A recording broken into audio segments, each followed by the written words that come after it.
Europeans became more interested in the middle corridor. Now, Central Asian countries are taking initiative. Western states don't want to engage with Russia anymore. Russia might be kind of increasing its military presence. There is a question whether Russia would allow. Do you see a realistic way to expand shipping capacity through Caspian Sea? How security will be in Iran. As a regional hub? Just because it's not global doesn't mean it's not important.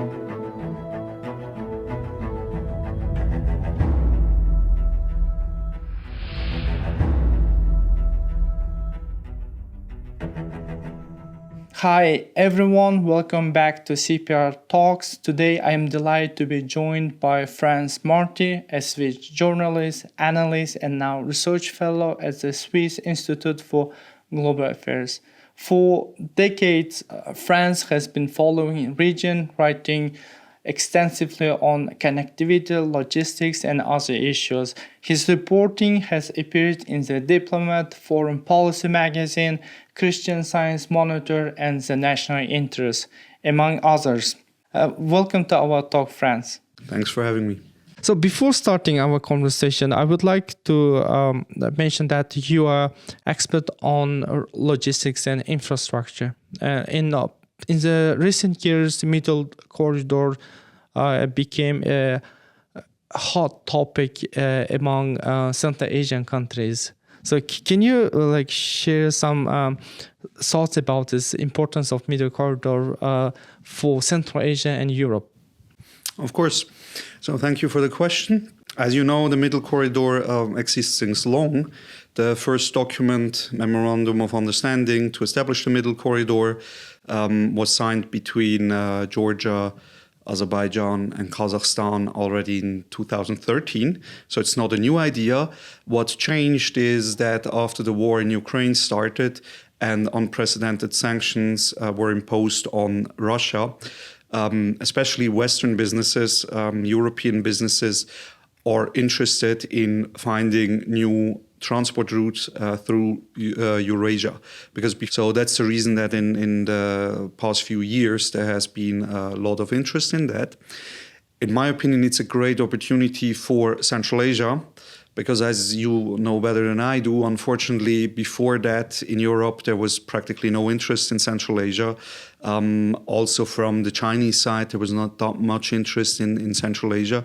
And now that China and Europe are both interested in establishing this trade corridor, they are also willing to invest and engage with Central Asia.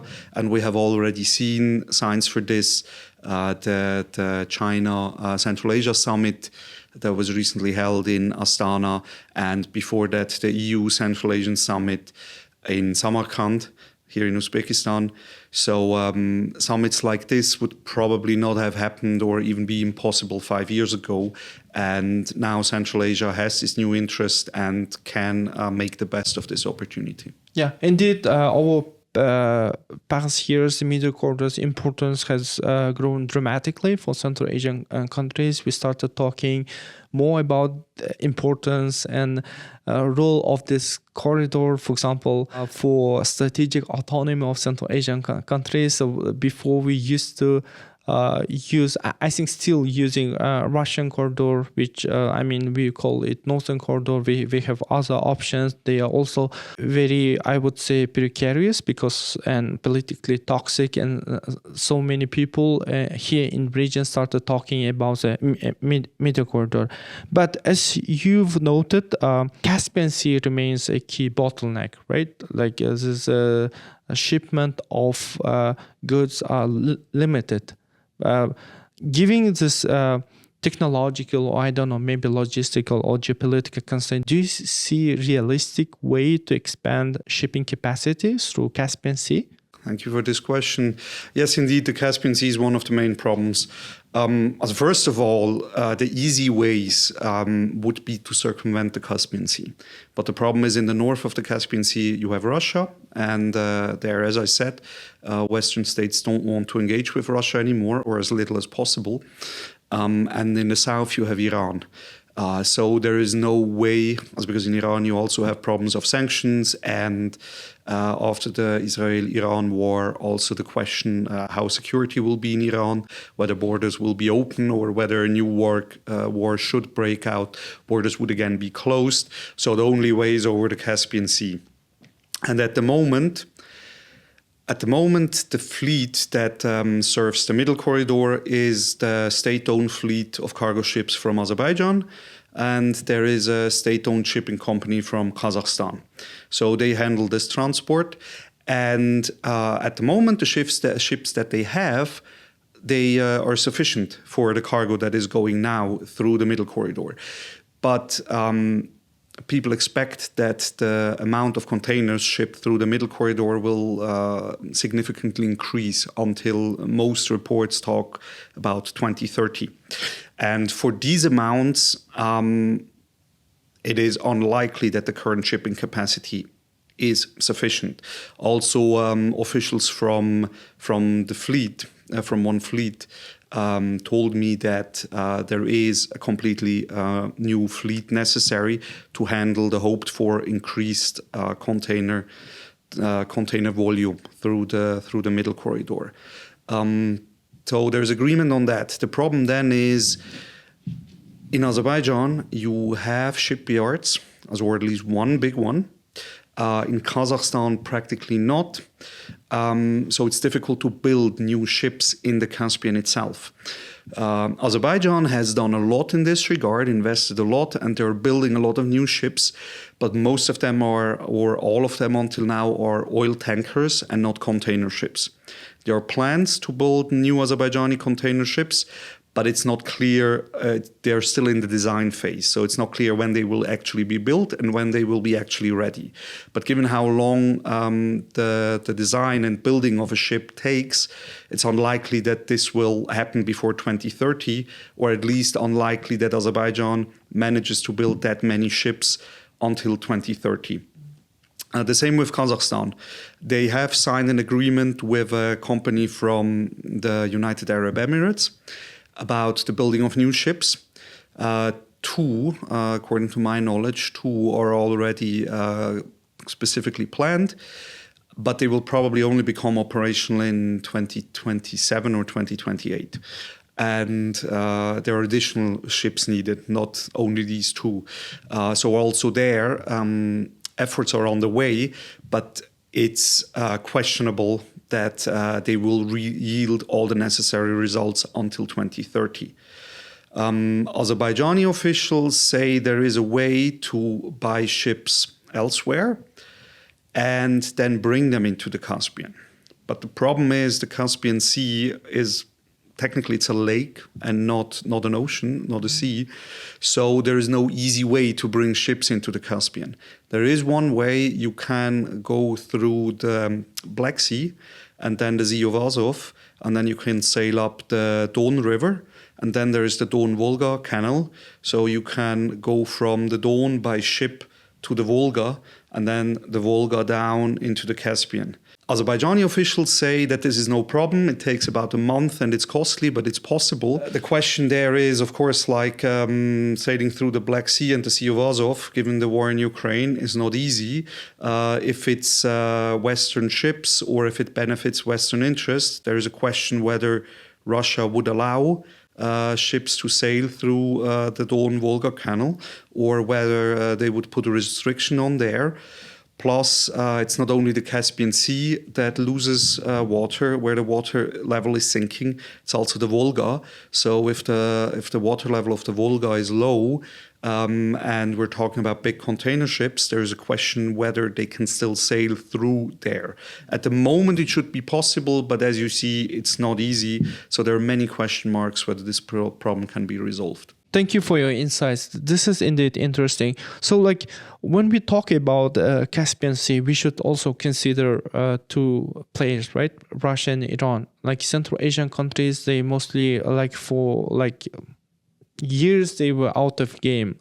All our transport corridors, all our pipelines travel through either Russia, either Iran. Now, like Central Asian countries are taking initiative and create alternatives, but still, like in most cases, for example, Russia or Iran citing this environmental damage and damage to flora fauna of Caspian Sea, they try, or at least like seems they like hint at the development of this trade route, and they attach to it as a geopolitical project.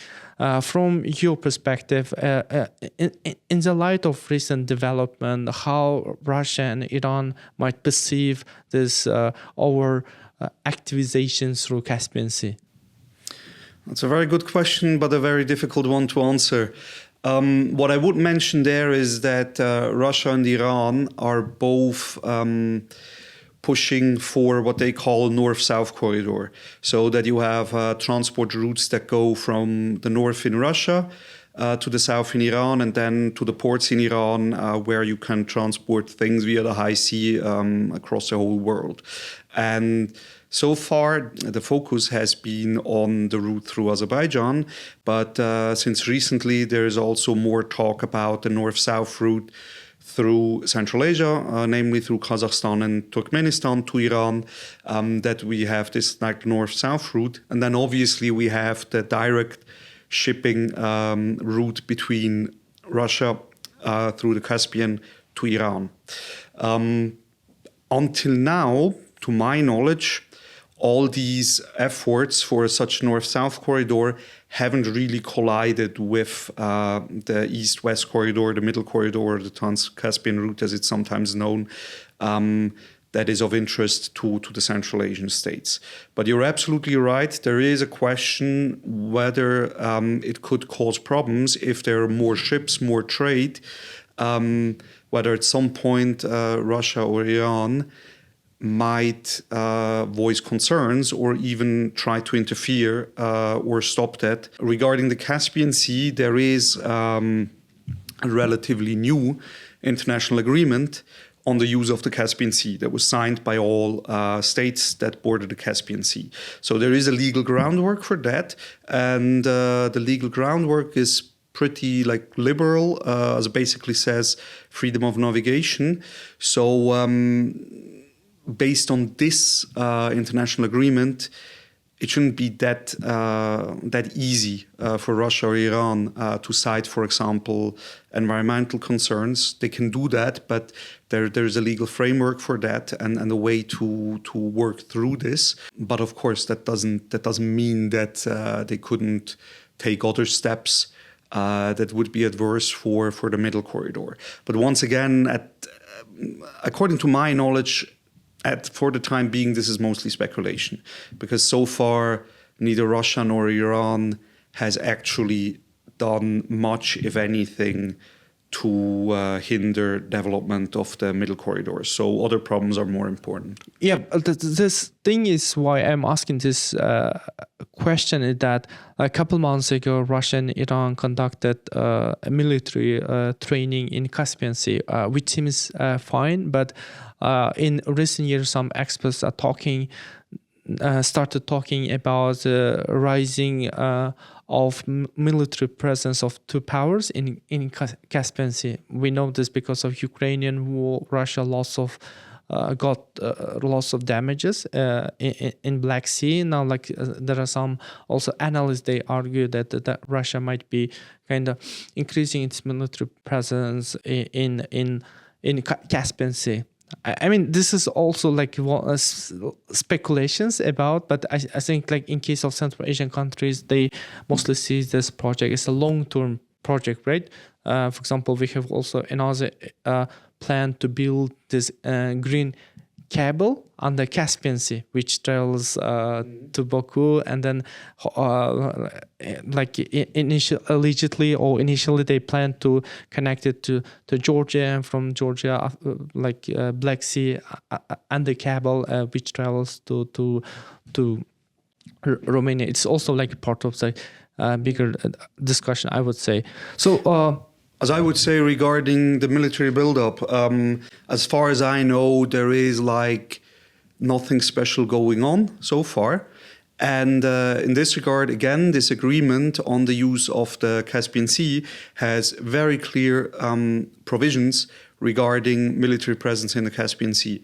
So if something happens, there are ways provided by this agreement that Kazakhstan or Turkmenistan or Azerbaijan could raise these concerns.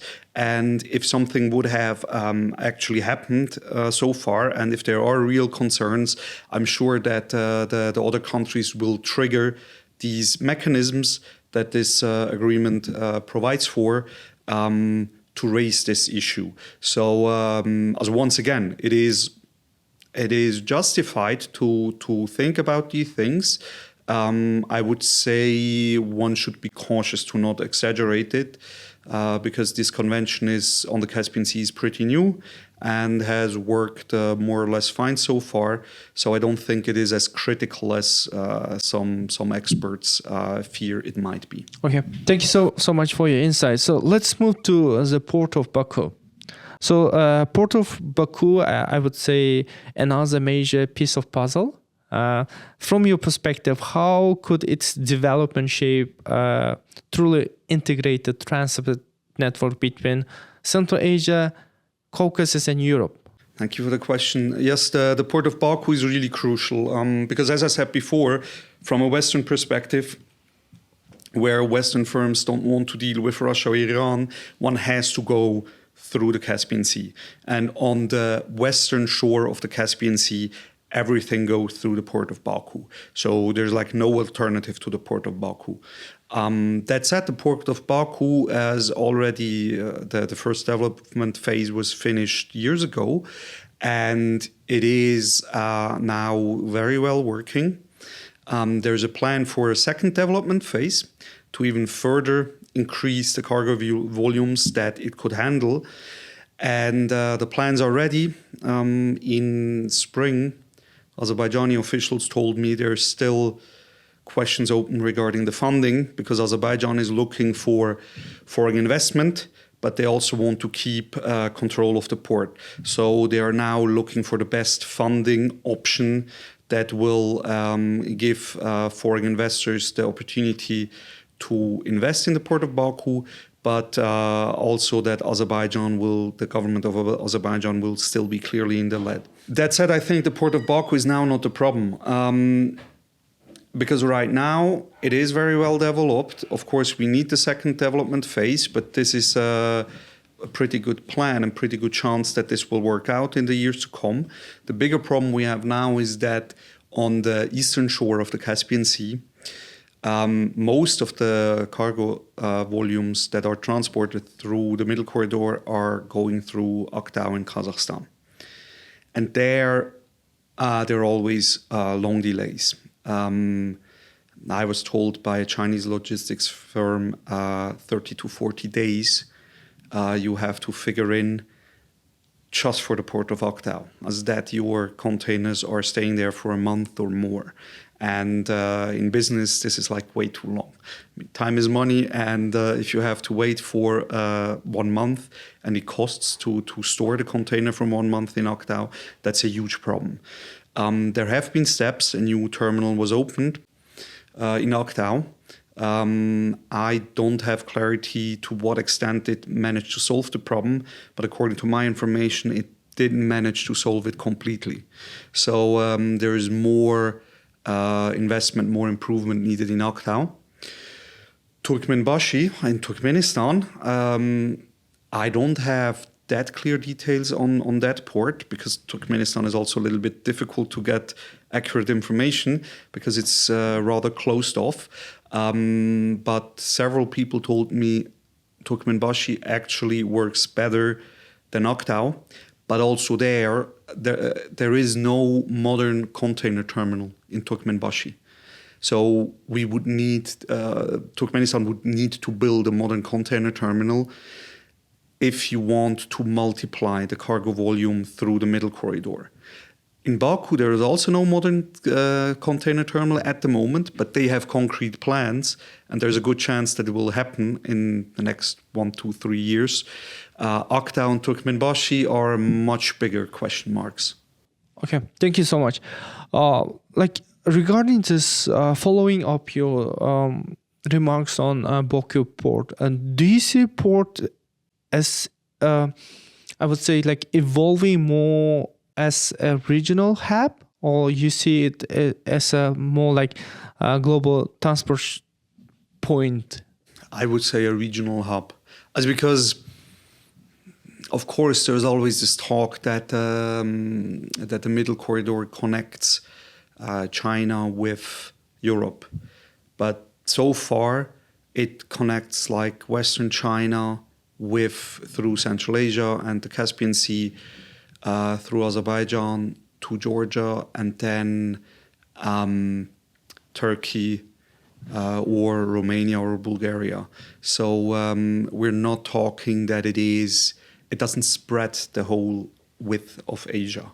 And global, I mean, it is still like a major thing. So it shouldn't diminish the importance.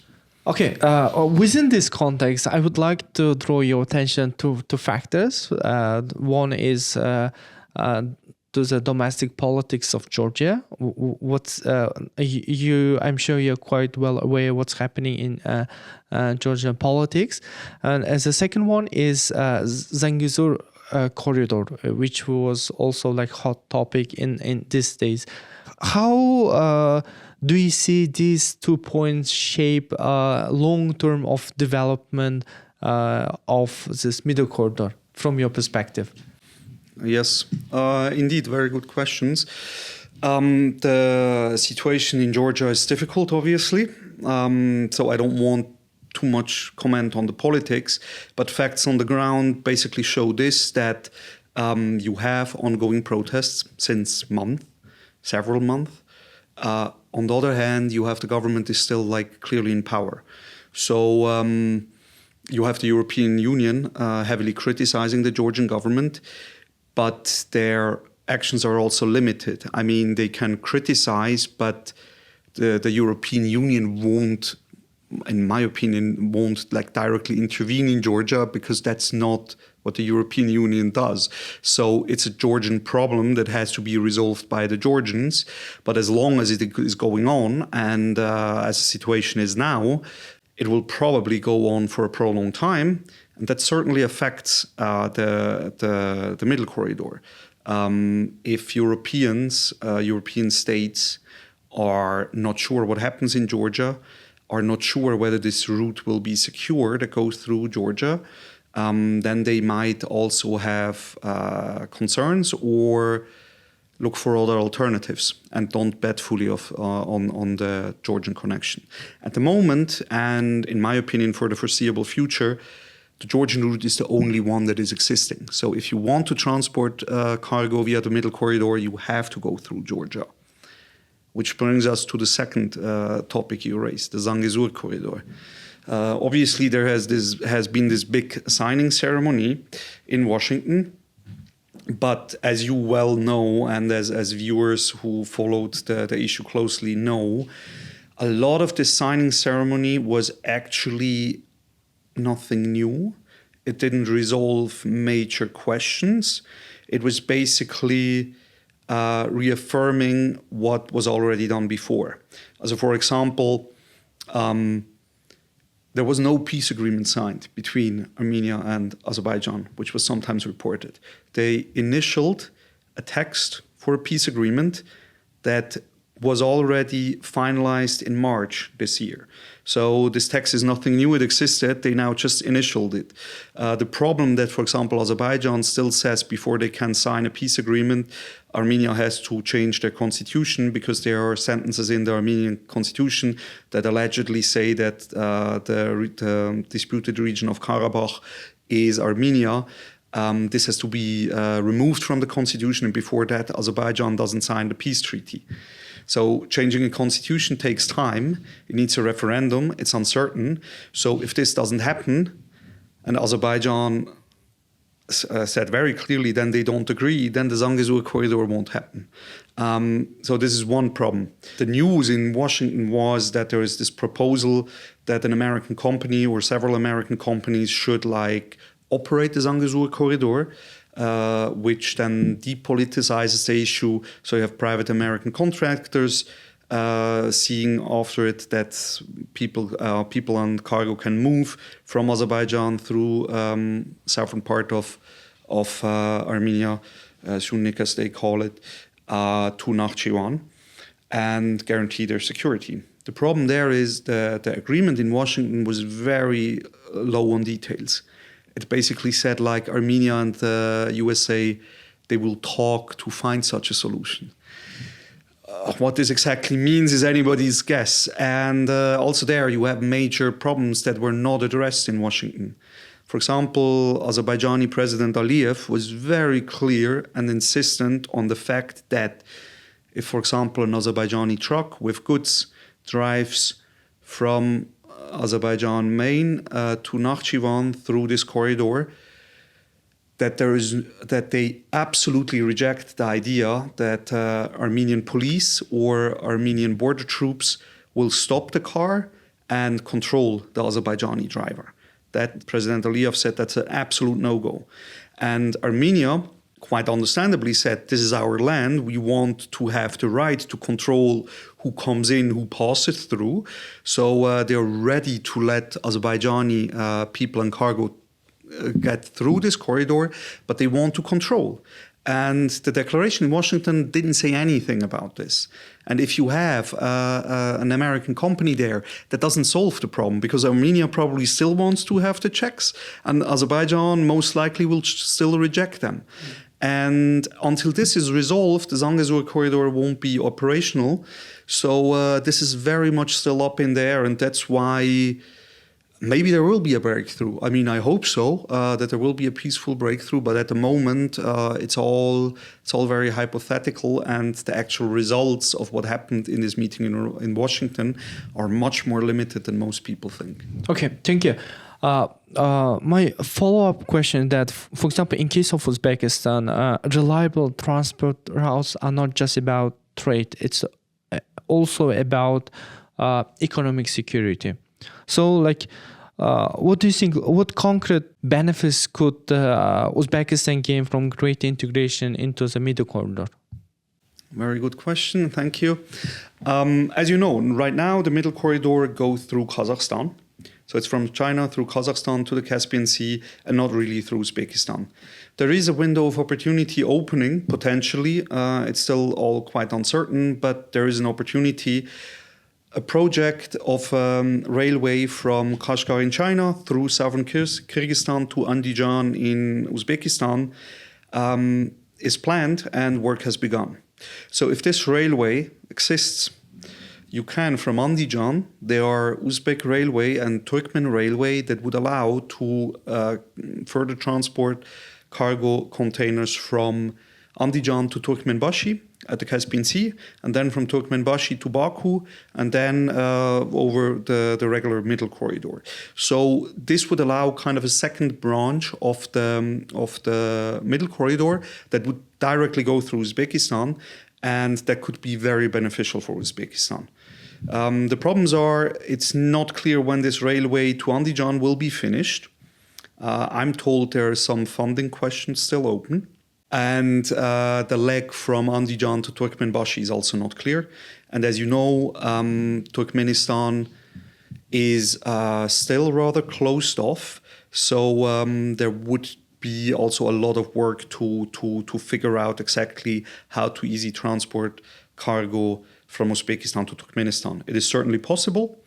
I can't tell for sure how interested the Turkmens are, but it is a great window of opportunity for Uzbekistan. Okay, thank you, Frans. It's been a fantastic conversation on Eurasian connectivity on a Middle Corridor. So thank you for sharing your experience and perspective with us today. Thank you. Thanks for having me.